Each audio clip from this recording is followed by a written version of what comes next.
ডানকুনি তৃণমূল কাউন্সিলরকে গ্রেপ্তার করল পুলিশ। 18 নম্বর ওয়ার্ডের কাউন্সিলর তিনি, তাকে পুলিশ গ্রেপ্তার করে আজ আদালতে তোলে। আজ ধৃত তৃণমূল কাউন্সিলরকে শ্রীরামপুর আদালতে তোলা হয়। 2021-এ এক ব্যক্তিকে মারধর এবং প্রাণনাশের হুমকি দেওয়ার অভিযোগে গ্রেপ্তার করা হয় তৃণমূল কাউন্সিলরকে।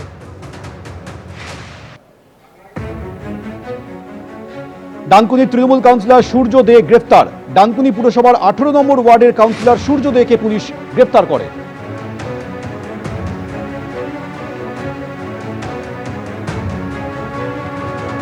সিবিআই এর পূর্বাঞ্চলীয় যুগ্ম অধিকর্তার নেতৃত্বে চলবে আরজিকর তদন্ত। আরজিকর মেডিকেলে চিকিৎসক ধর্ষণ খুনের মামলায় নির্দেশ হাইকোর্টের। সেই দিন রাতের খাওয়া থেকে শেষকৃত্য পর্যন্ত কি কি হয়েছিল, ঘটনাক্রম কি ছিল তা নির্দিষ্ট করে খতিয়ে দেখবে সিবিআই। অভয়ের ধর্ষণ খুনের মামলায় নির্দেশ হাইকোর্টের। চার্জশিট দাখিলের পর থেকে 1 বছর 7 মাস কি করেছে সিবিআই? আরজিকর মেডিকেলে ধর্ষণ খুনের মামলায় প্রশ্ন হাইকোর্টের। 70 থেকে 80 জনের সাক্ষ্য গ্রহণ করেছে, সওয়াল সিবিআই এর। আরজিকর মেডিকেল নিয়ে 25শে জুন পরবর্তী শুনানি। অভয়াকাণ্ডে তদন্তে 3 সদস্যের সিট গঠন করে দিল হাইকোর্ট। তদন্তের জন্য মামলার প্রয়োজনীয় সব দিক খতিয়ে দেখতে পারবে সিবিআই।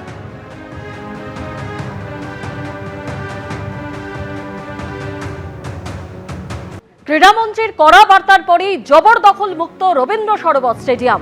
স্টেডিয়াম জবরদখল করে তৃণমূল নেত্রী 3 ভাই। অরূপ বিশ্বাসের ক্লাবের অফিস। রবীন্দ্র সরোবর স্টেডিয়ামে মমতা বন্দ্যোপাধ্যায়ের 3 ভাইয়ের ক্লাবের অফিস। পুলিশকে সঙ্গে নিয়ে পুরনো তালা ভেঙে জবরদখল মুক্ত করল ক্রীড়া দপ্তর। রবীন্দ্র সরোবর স্টেডিয়াম বাংলার খেলাধুলার জগতের ফুসফুস ছিল। তারপর 2011 সালে পালা বদলের পর থেকেই এই রবীন্দ্র সরোবর স্টেডিয়াম বেহাল হয়েছে। তারপর সময় যত এগিয়েছে রবীন্দ্র সরোবর স্টেডিয়ামের খেলা কম, জবরদখল বেশি হয়েছে। এই রবীন্দ্র সরোবর স্টেডিয়ামের নিচে যে একাধিক ঘর দেখতে পাওয়া যাচ্ছে, সেটা পূর্বতন সরকারের প্রাক্তন মুখ্যমন্ত্রী মমতা বন্দ্যোপাধ্যায়ের ভাই স্বপন বন্দ্যোপাধ্যায় ওরফে বাবুন বন্দ্যোপাধ্যায়ের কালীঘাট স্পোর্টস লাভার অ্যাসোসিয়েশনের ঘর যেমন ছিল, তেমনি আরেক ভাই কার্তিক বন্দ্যোপাধ্যায়ের ক্লাব বিবেক ক্লাবের ঘর ছিল। আরেক ভাই অজিত বন্দ্যোপাধ্যায়ের ক্লাব কালীঘাট এমএস অর্থাৎ কালীঘাট মিলন সংঘের ক্লাবও এখানে জবরদখল হয়েছিল। শুধু তাই নয়, প্রাক্তন ক্রীড়ামন্ত্রী অরূপ বিশ্বাসের ভাই স্বরূপ বিশ্বাসের সুরুচি সংঘ ক্লাবের ঘরও এখানে দখল অবস্থায় ছিল। যে ছবি দেখতে পাওয়া যাচ্ছে কলকাতা লিগের প্রথম ডিভিশন চ্যাম্পিয়ন হওয়ার, সেই ছবি এখনও রয়েছে।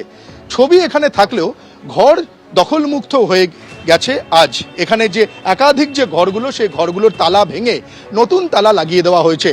নতুন ক্রীড়ামন্ত্রী নিশীথ প্রামাণিক 48 ঘন্টা আগে বলেছিলেন যে রবীন্দ্র সরোবর স্টেডিয়ামের যে ঘরগুলো বেআইনিভাবে দখল হয়ে রয়েছে, সেই ঘরগুলো দখলমুক্ত করা হবে। 48 ঘন্টা কাটতে না কাটতেই রবীন্দ্র সরোবর স্টেডিয়ামের সেই একাধিক ঘর দখলমুক্ত করা হলো। এবং নিশীথ প্রামাণিকের তরফে যেটা বলা হয়েছে যে রবীন্দ্র সরোবর স্টেডিয়ামের যে অ্যাথলেটিক ট্র্যাক, সেই অ্যাথলেটিক্স ট্র্যাক এখানে ফিরিয়ে আনা হবে। এরকম মাঠে আছি, আজকেও এসেছি, এসে দেখি সমস্ত ক্লাবে তালাবন্ধ। আমাদের ক্লাব ভারতবর্ষের প্রাচীনতম অ্যাথলেটিক ট্রেনিং সেন্টার, এটিসি হিসাবে পরিচিত। পশ্চিমবঙ্গের প্রথম এটিসি অ্যাথলেটিক ট্রেনিং সেন্টার হিসাবে তৈরি হয়। তো এসে দেখি এটাও তালাবন্ধ। আমাদের এখানে প্রায় 120-30টা বাচ্চা ছেলেমেয়ে প্রত্যেক দিন আসে। তো আমি জানি না এখন ওরা আসবে কিনা, আমি ফোন করে বলার চেষ্টা করছি। কোনো রকম অ্যাথলেটিক্স অ্যাক্টিভিটি নেই, কিচ্ছু নেই। এইখানে দুটো সংস্থা, একটা এটিসি আর একটা সরোবর, এই দুটো ক্লাবের মিলিয়ে অ্যাটলিস্ট 300 স্টুডেন্টস।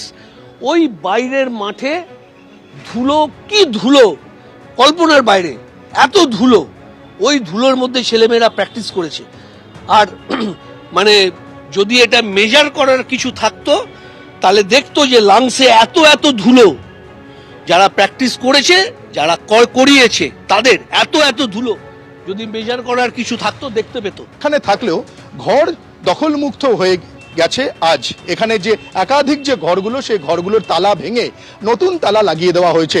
নতুন ক্রীড়ামন্ত্রী নিশীথ প্রামাণিক 48 ঘন্টা আগে বলেছিলেন যে রবীন্দ্র সরোবর স্টেডিয়ামের যে ঘরগুলো বেআইনিভাবে দখল হয়ে রয়েছে, সেই ঘরগুলো দখলমুক্ত করা হবে। 48 ঘন্টা কাটতে না কাটতেই রবীন্দ্র সরোবর স্টেডিয়ামের সেই একাধিক ঘর দখলমুক্ত করা হলো। এবং নিশীথ প্রামাণিকের তরফে যেটা বলা হয়েছে যে রবীন্দ্র সরোবর স্টেডিয়ামের যে অ্যাথলেটিক ট্র্যাক, সেই অ্যাথলেটিক্স ট্র্যাক এখানে ফিরিয়ে আনা হবে এবং এখানে খেলাধুলাকে আবারও আগের মতো এখানে ফিরিয়ে আনা হবে রবীন্দ্র সরোবর স্টেডিয়ামে। সেই মোতাবেক সেই কাজ শুরু হয়ে গেল। ক্যামেরায় উজ্জ্বল ঘোষের সঙ্গে সৌমিত্র রায়, এবিপি আনন্দ, কলকাতা। এবিপি আনন্দ, এগিয়ে থাকে, এগিয়ে রাখে।